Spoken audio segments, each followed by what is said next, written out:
Selamat pagi, perkenalkan saya dengan Bidan Yustika. Di sini saya akan melakukan penjelasan pendidikan kesehatan mengenai KB, yaitu MAL. Baik, ini ada medianya. Ini ada media bantunya ya Bu. Nanti saya jelaskan, Ibu bisa langsung lihat di sini. Di sini pengertian metode amenorelaktasi adalah metode kontrasepsi sementara yang mengandalkan pemberian air susu ibu secara langsung atau secara eksklusif. Artinya hanya diberikan ASI saja tanpa tambahan makanan dan minuman lainnya. Lalu di sini ada cara kerjanya dari metode MAL ini.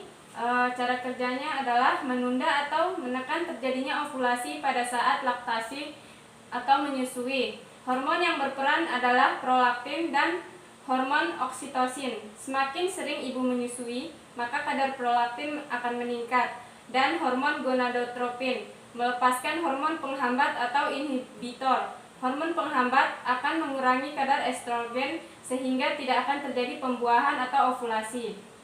Nah, selanjutnya di sini ada manfaat-manfaatnya ya Bu.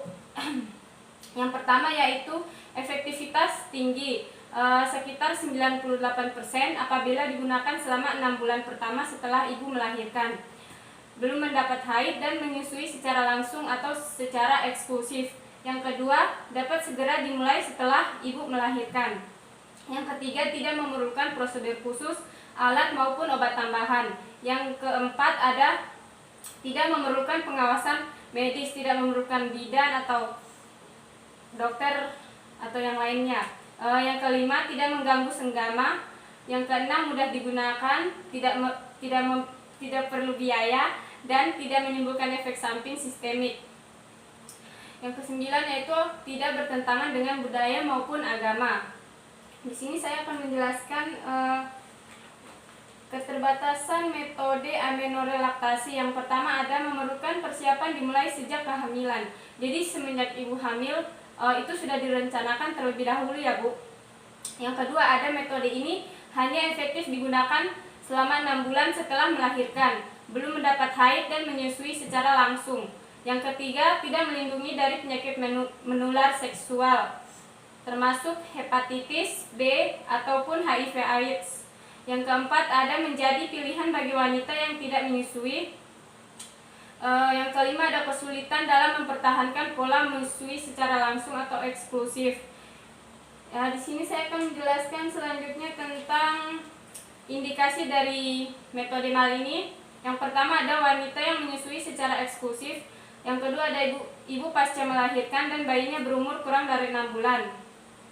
Yang ketiga, wanita yang belum menyusui mendapatkan haid pasca melahirkan. Yang keempat, frekuensi menyusui sering dan tanpa jadwal. Yang kelima, pemberian ASI tanpa botol atau DOT. Yang keenam, tidak mengonsumsi suplemen apapun seperti vitamin C atau yang lainnya.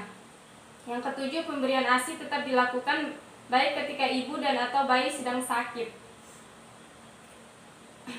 Selanjutnya saya akan menjelaskan tentang kontraindikasi metode MAL ini. Yang pertama ada wanita pasca melahirkan yang sudah mendapat haid. Selanjutnya yang tidak menyusui secara langsung.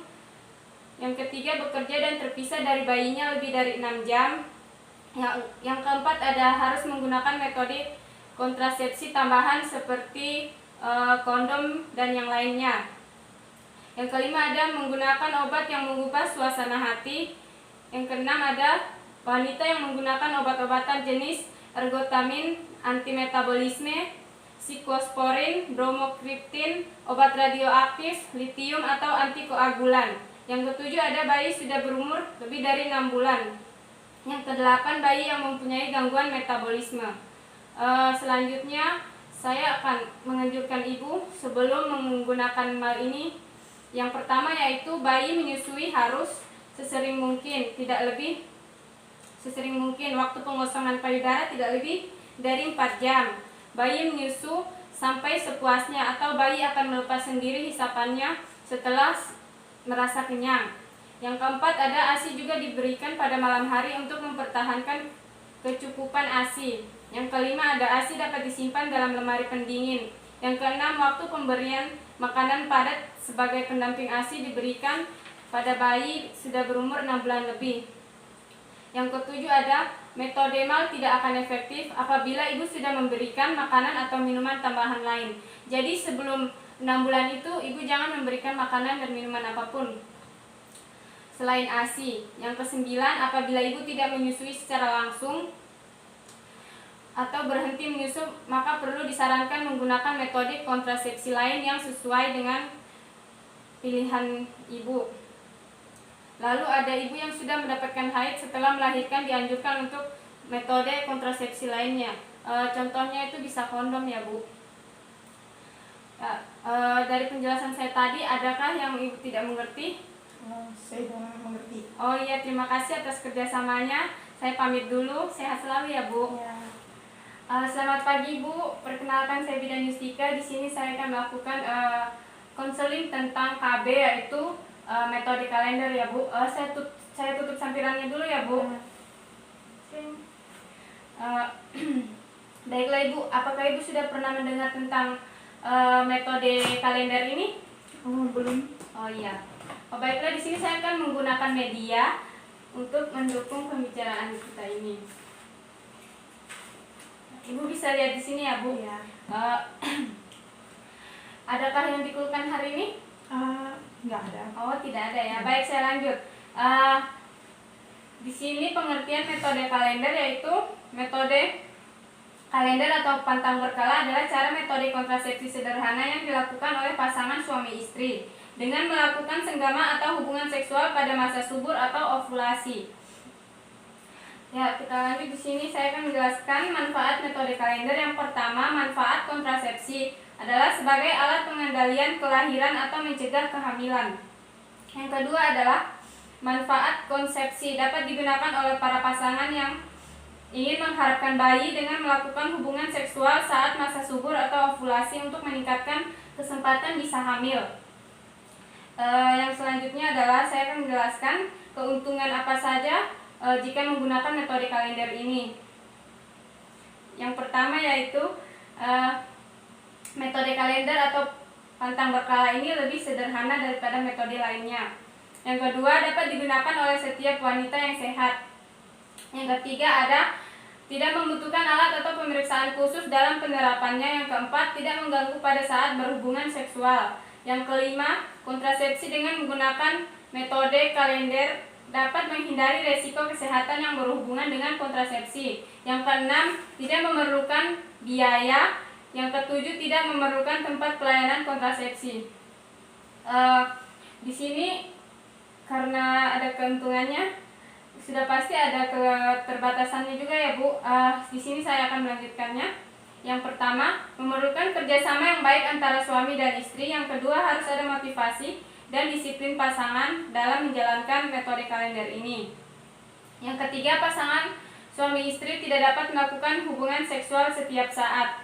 Yang keempat, pasangan suami istri harus tahu masa subur dan masa tidak suburnya. Yang kelima, harus mengamati siklus menstruasi minimal 6 kali siklus. Yang keenam, siklus menstruasi yang tidak teratur itu biasanya menjadi penghambat utama.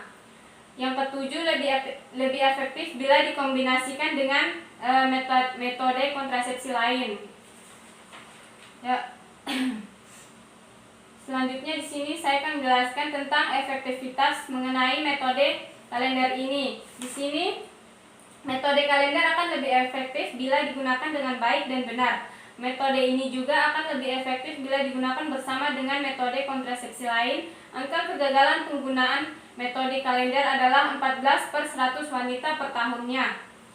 Faktor-faktornya yang menyebabkan metode kalender menjadi tidak efektif adalah penentuan masa tidak subur didasarkan pada kemampuan hidup sel sperma dalam saluran reproduksi atau sperma itu mampu bertahan selama 3 hari. Yang kedua, anggapan bahwa perdarahan yang datang bersamaan dengan ovulasi diinterpretasikan sebagai menstruasi. Hal ini menyebabkan perhitungan masa tidak subur sebelum dan setelah ovulasi menjadi tidak tepat. Selanjutnya, penentuan masa tidak subur tidak didasarkan pada siklus menstruasi sendiri. Yang keempat, kurangnya pemahaman tentang hubungan masa subur atau ovulasi dengan perubahan jenis mukus atau lender cervix yang menyertainya. Yang kelima, anggapan bahwa hari pertama menstruasi dihitung dari berakhirnya perdarahan menstruasi. Hal ini menyebabkan penentuan masa tidak subur menjadi tidak tepat. Baiklah Ibu, selanjutnya saya akan menjelaskan cara menghitung masa subur, yakni bila haid teratur, siklusnya itu 28 hari, maka hari pertama dalam siklus haid dihitung sebagai hari pertama atau hari ke-1 dan masa subur adalah hari ke-12 hingga hari ke-16 dalam siklus haid. Bila haid tidak teratur, jumlah hari terpendek dalam 6 kali siklus haid dikurangi 18. Hitungan ini menentukan hari pertama masa subur Ibu. Jumlah hari terpanjang selama 6 siklus haid dikurangi 11. Hitungan ini menentukan hari terakhir masa subur. Rumus hari pertama masa subur sama dengan jumlah hari terpendek dikurangi 18. Hari terakhir masa subur sama dengan jumlah hari terpanjang dikurangi 11. Baiklah Ibu, saya sudah selesai menjelaskan. Ada yang ditanyakan? Nggak ada Bu. Oh ya, terima kasih atas kerjasamanya. Saya pamit dulu ya Bu. Selamat pagi, perkenalkan saya dengan Bidan Yustika. Di sini saya akan melakukan konseling tentang KB coitus interruptus. Sebelumnya saya izin tutup tirai dulu ya Bu. Apakah ada keluhan hari ini Bu? Nggak ada keluhan Bu. Baik, saya lanjutkan. Di sini ada media yang akan membantu pembicaraan kita hari ini. Nanti Ibu lihat di sini ya. Sambil saya menjelaskan. Metode coitus interruptus atau senggama terputus adalah metode keluarga berencana tradisional atau alamiah, di mana pria mengeluarkan alat kelaminnya atau penis dari vagina sebelum mencapai ejakulasi. Selanjutnya sini saya akan menjelaskan efektivitasnya, yaitu akan efektif bila dilakukan dengan benar dan konsisten. Angka kegagalannya itu mencapai 4-27 kehamilan per 100 perempuan per tahunnya. Pasangan yang mempunyai pengendalian diri yang besar, pengalaman dan kepercayaan dapat menggunakan metode ini menjadi lebih efektif. Selanjutnya saya akan menjelaskan bagaimana cara kerja coitus interruptus. Cara kerjanya yaitu alat kelamin atau penis dikeluarkan sebelum ejakulasi sehingga sperma tidak masuk ke dalam vagina. Maka tidak ada pertemuan antara sperma dan ovum dan kehamilan dapat dicegah. Ejakulasi di luar vagina untuk mengurangi kemungkinan air mani mencapai rahim. Selanjutnya saya akan menjelaskan manfaat coitus interruptus. Yang pertama, manfaat kontrasepsi alamiah yang kedua, efektif bila dilakukan dengan benar, tidak mengganggu produksi ASI. Yang keempat, tidak ada efek samping. Yang kelima, tidak membutuhkan biaya. Yang keenam, tidak memerlukan persiapan khusus. Yang ketujuh, dapat dikombinasikan dengan metode kontrasepsi lain. Yang kedelapan, dapat digunakan setiap waktu. Manfaat non kontrasepsi yang pertama, adanya peran serta suami dalam keluarga berencana dan kesehatan reproduksi. Yang kedua, menanamkan sifat saling pengertian. Yang ketiga, tanggung jawab bersama dalam ber-KB.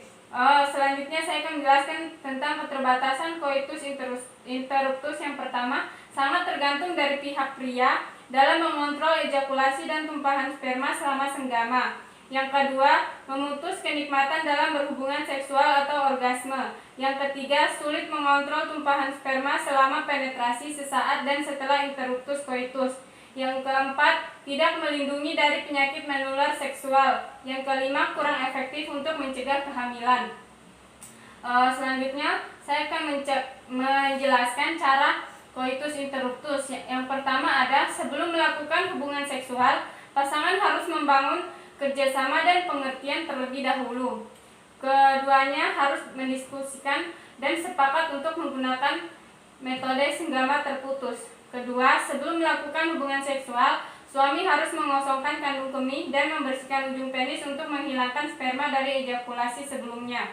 Yang ketiga, apabila merasa akan ejakulasi, suami segera mengeluarkan penisnya dari vagina pasangannya dan mengeluarkan sperma di luar vagina. Yang keempat, pastikan tidak ada tumpahan sperma selama senggama. Yang kelima, pastikan suami tidak terlambat melaksanakannya. Yang keenam, senggama dianjurkan tidak dilakukan pada saat si wanita pada masa subur. Baiklah, Dari penjelasan saya tadi, adakah yang mau ditanyakan, Bu? Oh, nggak ada. Oh, baiklah. Terima kasih atas kerjasamanya. Saya Bidan Yustika pamit dulu. Jika ada pertanyaan, Ibu bisa menghubungi saya, kan ada nomor saya di Ibu kan? Iya. Oke, kasih.